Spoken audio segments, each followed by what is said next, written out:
Yang pertama. Dan yang kedua, Tariq Mizyat adalah orang yang paling rapat dengan orang barbar. Kerana kebanyakan tentera Islam terdiri pada orang barbaran. Tariq Mizyat sendiri adalah orang barbar. So untuk takut-takut kalau orang barbar ni dia tak dapat memberi ketaatan sepenuhnya kepada Panglima, maka dipilihlah Panglima daripada orang barbar sendiri. Dan yang ketiga, sewaktu sebelum pembukaan Sepanyol, Tariq Mizyat sendiri telah inisiatif dia sendiri, tak tunggu arahan daripada orang atasan dia. Dia sendiri buat tinjauan ataupun misi-misi spy. Dia tengok, mengkaji benda yang berlaku di Sepanyol pada masa itu. Dan yang terakhir, kenapa Tariq Mizyat dipilih adalah kerana Tariq Mizyat adalah orang yang pertama sekali berunding dengan Julian. Mana nak cerita tadi, Julian datang minta tolong Tariq Mizyat kan. Kemudian Musa bin Nusair memilih Tariq Mizyat sebagai panglima kerana pada pembukaan Sepanyol ni, Julian telah mempunyai peranan yang sangat besar untuk membantu umat Islam. Dia bukan setakat berbagi tentera, dia juga membekalkan kapal-kapal kepada tentera Islam.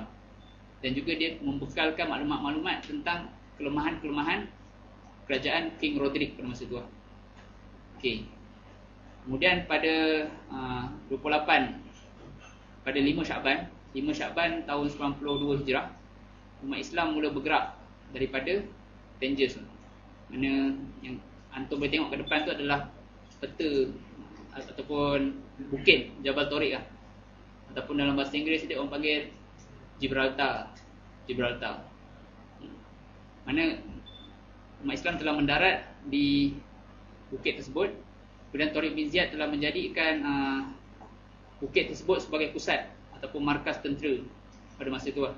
Mana aktiviti umat Islam pada masa Tariq Mizyat masuk ke Sepanyol berpusat di Gibraltar, mana bukit tu lah. Bukit tersebut adalah pusat dan markas umat Islam. Okey.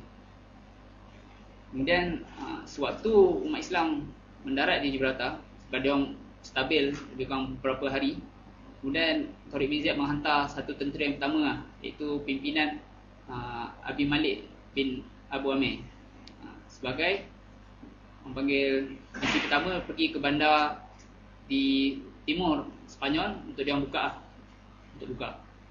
Okey, sebab tu dia orang serang dan dia orang menang.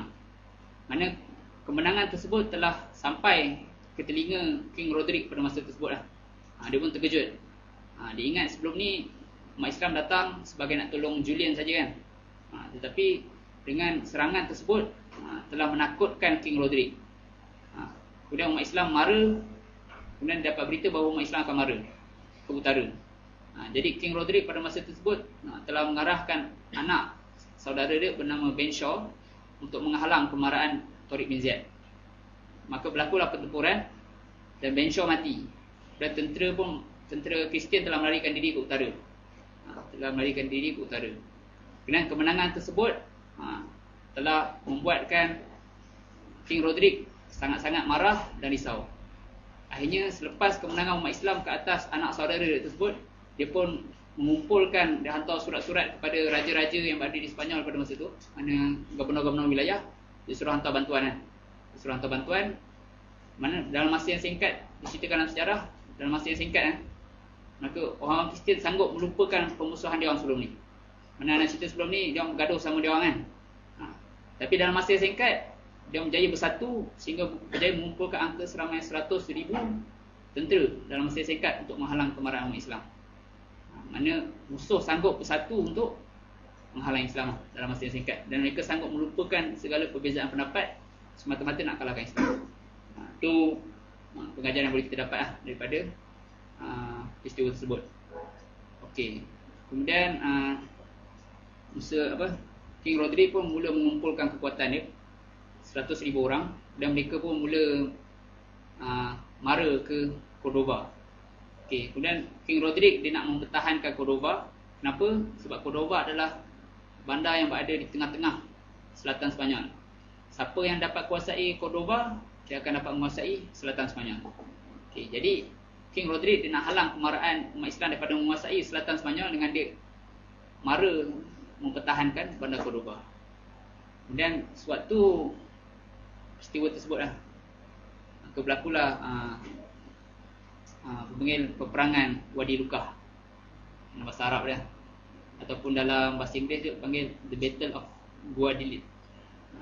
Research kat internet lah, The Battle of Guadalete. Mana sejarah-sejarah yang anak cerita ni memang bukan setakat anda dapat sumber daripada sumber-sumber Islam, tapi anda dapatkan juga daripada sumber-sumber Barat lah.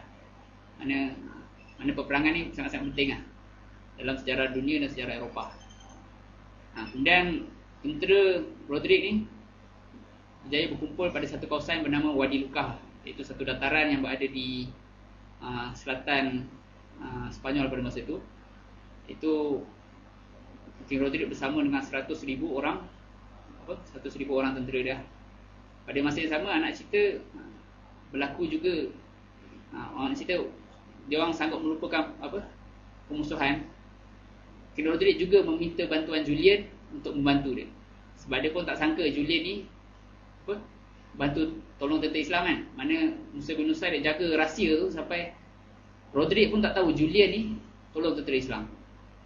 Sebab tu dia minta tolong 100,000 tu, Julian pun hantar 2 orang panglima dia.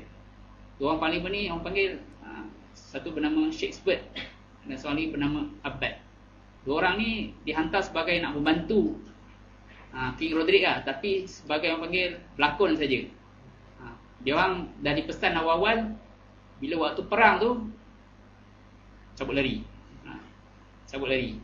Okay. Mana nak cerita 2 orang ni bukan setakat mungkin khianat dia orang ni sangat besar. Dia orang ni telah diberi kepercayaan sangat besar oleh King Roderick. Mana Shakespeare ni telah diarahkan untuk mengetuai sayap kanan tentera yang berjumlah 100,000 di Panglima. Dan Abbad ni menguasai sayap Panglima sayap kiri. Cuba bayangkan 2 pos yang sangat penting dalam perangan. Okey, mana kemudian pada 28 Ramadan berlakulah peperangan selama 4 hari. 4 hari kan. Okey, 4 hari sebenarnya dapat signal daripada dia punya ketua. Kemudian 2 orang panglima ni pun cabut lari lah. Dia bukan cabut lari, dia cabut lari masuk ke kem tentera Islam. So bila keadaan tersebut, keadaan kucak kacir kan.